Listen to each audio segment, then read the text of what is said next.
Hey friends, it's Laura with Laura B Floss Tube. Welcome or welcome back. I'm so glad you joined me today.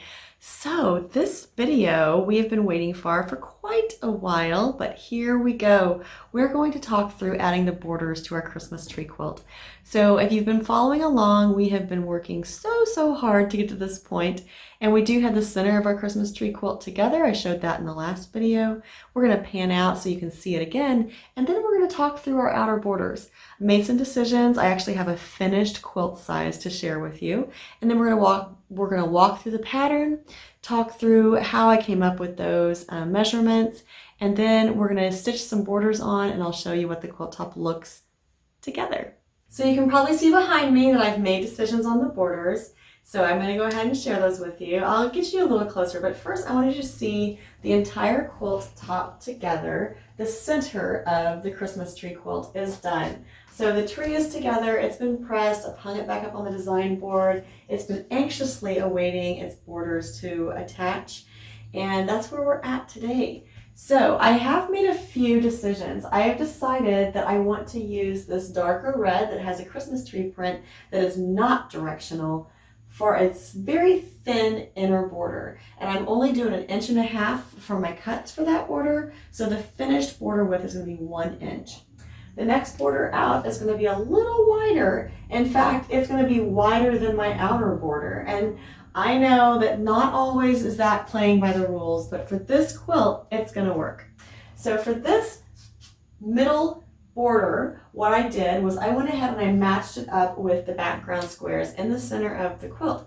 So it looks like this little red is just framing the center. And it's actually going to look like it's been laid on top because these are going to match up as I put my borders on. And so then I have a nice 5.5 inch wide border for the center border that goes on the quilt. Then our final border is directional fabric, and this is where you've got to think through a little bit because this fabric has reindeers on it, and I did not want my reindeers laying on their side or standing on their heads or anything like that. So when I was cutting my fabric, I had to do part of my borders length of fabric and part of my borders width of fabric. So if you're working with directional prints, just keep that in mind before you get crazy with your cutting, that if you're doing borders, you're going around the sides, right? So the other thing that I like to keep in mind with that is that at these corners, if I didn't do like if I was doing a directional print like I'm doing, and I didn't cut my borders length and width, depending on where they're going, when I get to those corners, it's gonna look a little funky. So since I cut my side borders length of fabric based on the direction of my print, and I cut my top and bottom borders width of fabric based on the direction of my print, it will line up semi-perfectly. Now, let's talk about lining it up. This fabric has a lot going on in it. And I'm pretty sure there is no way without lots of pain and anguish that I would be able to line this print up perfectly. So I probably will just kind of try to pick a point and just make the seam and be done with it. Because honestly, when the quilt is all together, no one's going to notice that. So let me move you a little closer so you can see the printed fabric that I chose, and then we're going to get some stitching done. Now I'm not going to video all of the stitching of these borders because that's just way too much. I'll give you a few tips and tricks on figuring out the lengths of the borders you need, but I'm not going to show every single detail of sewing those borders on. All right, so here's our close-up, and as you can see, I have this red. This is the same fabric I used for part of the circles that are in the background of the quilt. And then I have the background fabrics that line up with those squares, and that's going to happen all the way around the quilt, not just this side, but all 4 sides. And then I have this final darker green fabric that has the cute little reindeers and Christmas trees and snowflakes in it. Now, what you didn't see was that I did audition 4 different fabrics on this quilt before I made a decision. I did try a red up here, but it just wasn't enough of a contrast, and it didn't anchor my quilt enough. So I went back and I tried this blue actually, and tried putting it on there, which would also be a directional print. Didn't like it. I auditioned the same red as this one and put it out here. Didn't like that either. So I thought, okay, it's got to be green. So I went ahead and put the green out here, and I was like, ooh, I think I like that. I went ahead and cut 1 strip just to make sure, stuck it up there, stepped back, thought about it, and that's where we're at. So let's talk about how to measure the length of your borders, and I'll give you some tips on pinning your borders on, and then I have a lot of sewing to do. I'm going to try to pick this up just a little bit so you can see all my chicken scratches here.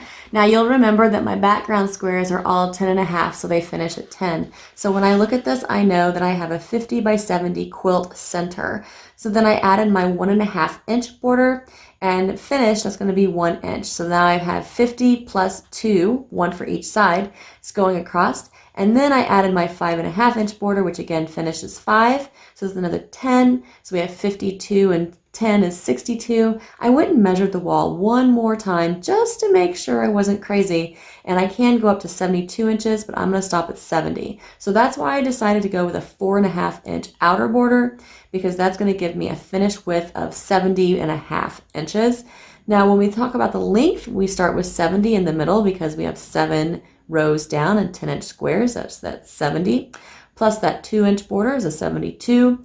Plus another 10 for that middle border. So we have 82. And now we'll have an additional 8.5. So we'll have an 80.5.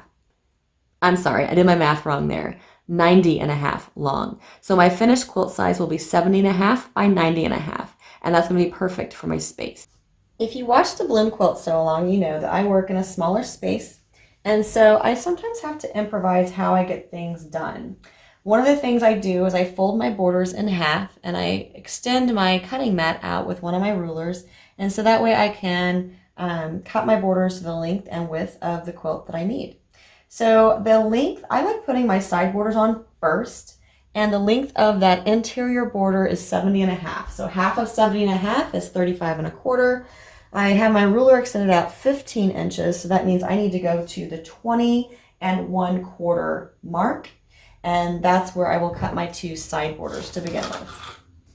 I'm going to make sure that I have these pretty snug at the end of that ruler. And, you know, remember fabric will stretch a little bit, so if I'm not pinpoint exact on, it won't be the end of the world.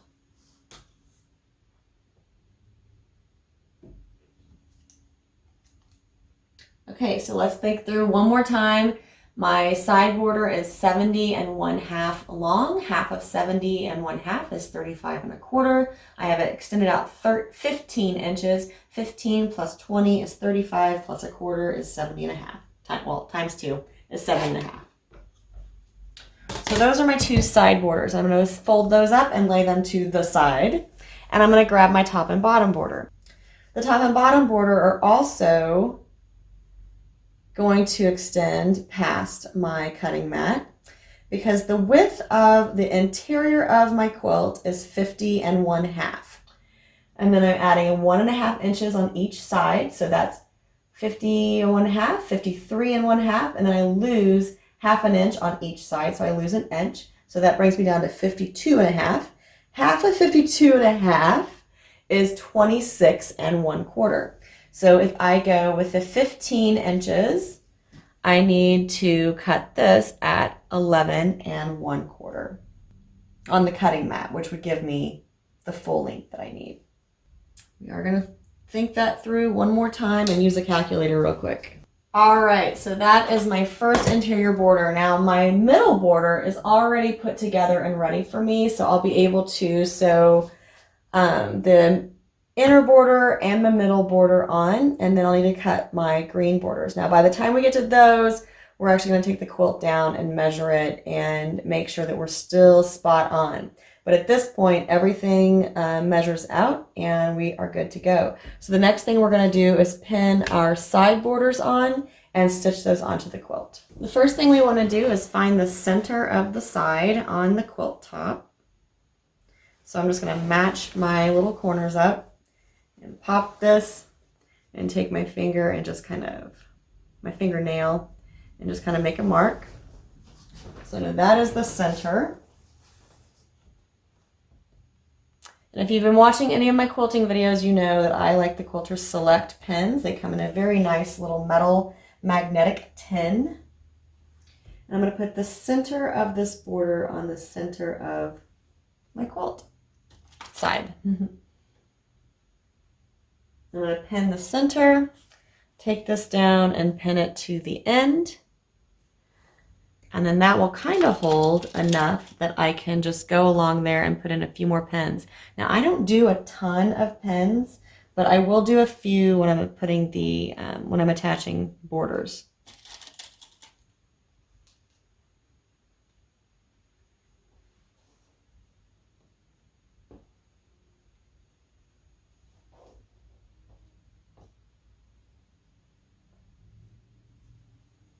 So here's half of the side pinned. Move that down along my table.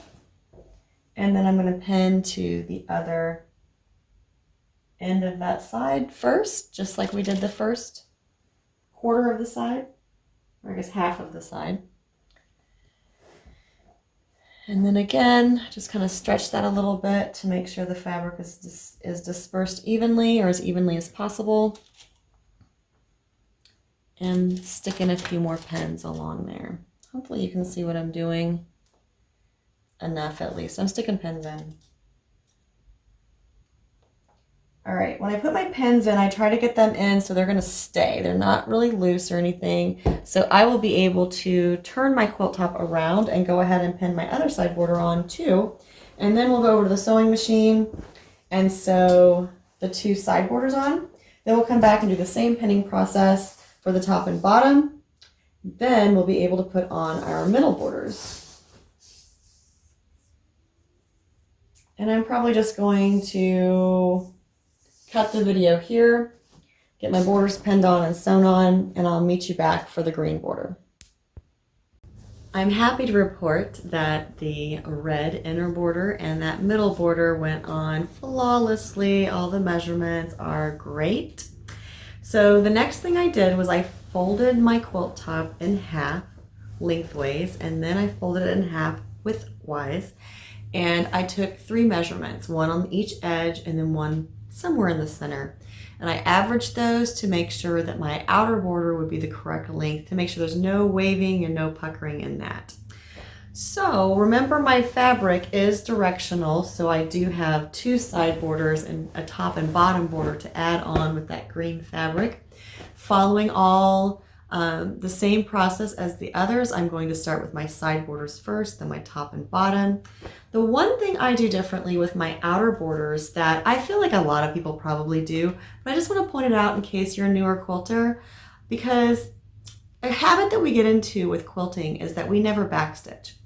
And that's fine most of the time because your seams interlock and it's fine and it works great, and you don't need to backstitch. But when it comes to those outer borders, if you need to splice 2 pieces of fabric together to get the entire length or width that you need for your outer border, then I do like to backstitch on those, because when you take it to your long armor, you don't have to worry about that border pulling apart on the outside edge of your quilt. So I know I've done a few quilts too where the outside border is like a pieced border and you have lots of little squares. You might have 2.5-inch squares or 5-inch squares or whatever. If it's not a solid border on the outside, then another tip that I would like to share with you is run just a really narrow seam all the way around the entire outside edge of your quilt top. So if you have a pieced outside border, maybe 1/8 to 1/4 of an inch in, somewhere between there, just run a little stay stitch all the way around. That way you catch all of those little seams that are going out. Then when your long armor puts it on their machine, you don't run the risk of any of those seams pulling apart, because that would just ruin the outside edge of your quilt. All right, so I have one more border to go, and then I'll get it back up on the design wall and I'll show you what we got. All right, here we go. Completed quilt top for the Christmas tree quilt. I am so excited with how this turned out.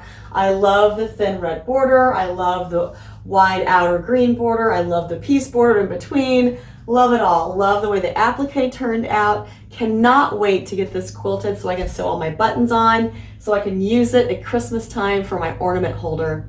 So hey, that is a wrap up of the quilt top portion of the Christmas tree quilt. I can't believe we've made it. We have made it. So, a couple more things I'd like to share with you just about the borders. I mentioned previously that the outside green border, I like to do back stitching if I'm splicing fabric together.